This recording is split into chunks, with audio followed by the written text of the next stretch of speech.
Then on Capitol Hill, House members are scheduled to begin the debate over President Biden's massive multi-trillion-dollar social spending bill. You've got moderate Democrats who are not fully on board.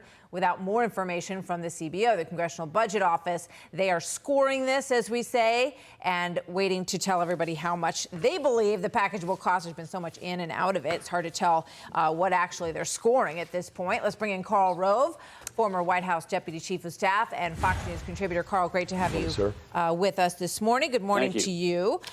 Your thoughts as they continue this process and try to hammer this thing out with or without a CBO score? Well, look, first of all, this has not been done in the normal process. We've not taken this measure through committees. We have not had votes. We've not discussed it. We've not looked at it.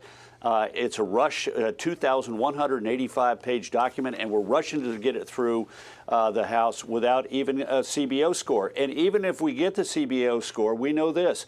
The bill is filled with gimmicks. It has 10 years of revenue to pay for programs that are sunsetted after 3 years, 5 years, or 6 years, which, of course, is never going to happen. These programs are designed to be permanent. So right from the beginning, it's based on a big lie. We got 10 years of revenue and less than 10 years of activity, and somehow or another, this is not going to cost us any money or add to the deficit. Baloney. Let's just play this from President Biden. This is his pitch for why he thinks economically it's going to make sense. Watch.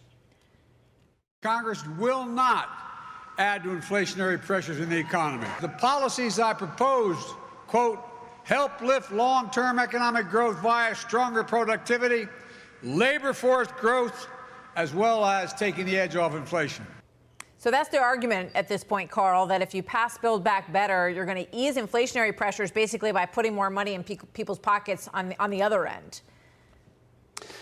Well, first of all, if the way that we could make prosperity wider and bigger in the country is to spend more money, why are we stopping at $1,750 billion? Why not spend more? If the way to gain prosperity is to spend our way to it, why not spend more? Look, this is based on a fraud. It is an expansion of the welfare state, not an expansion of the prosperity state. It is an expansion of the government giving money to favored groups and not a situation where it's going to be growing the economy. Can I give you a couple of examples of some of the things that are baked in there? Trial lawyers. Big funders of the Democratic Party. There's a special provision in there that says they can deduct expenses in contingency lawsuits when those expenses are incurred.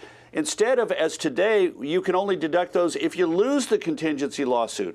This makes it easier to finance contingency lawsuits. This is a giveaway to one of the biggest funders of the Democratic Party. We're going to make it easier for you to file junk and frivolous lawsuits by saying you can immediately write off your out-of-pocket expenses with other contractors and so forth, and then pay us back if you win the lawsuit. Auto unions.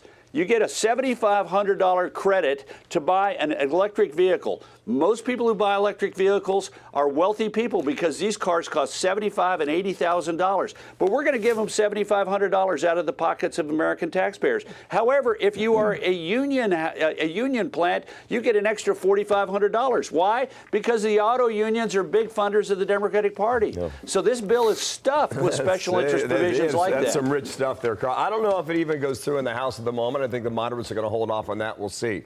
Quickly, by the way, if they go forward, we'd be at $9 trillion over the last 18 months in government spending. Just blows the mind here, okay? Can I get to this? You write Wall Street Journal, headline, Maloney's midterm messaging mistake. The Democrats' problem is not bad salesmanship. It's what they're selling. That is a reference to Sean Patrick Maloney from upstate New York. Make your point, Karl.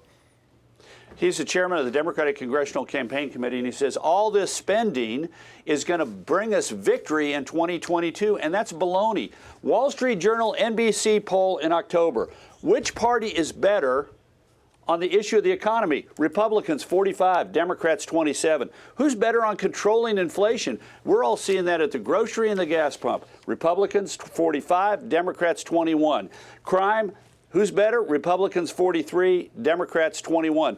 The author of the poll pointed out this is the biggest advantage for the Republican Party since these questions began being asked over 30 years ago. So the Democrats are blowing smoke at us if they think and blowing smoke at themselves if they think that the answer to this coming election is spend more of the people's money because that's going to give us victory at the polls. Not going to happen. All right, more to come on that. Thank you, Carl. Nice to see you, sir. I'm Steve Ducey. I'm Brian Kilmeade. And I'm Ainsley Earhart. And click here to subscribe to the Fox News YouTube page to catch our hottest interviews and most compelling analysis.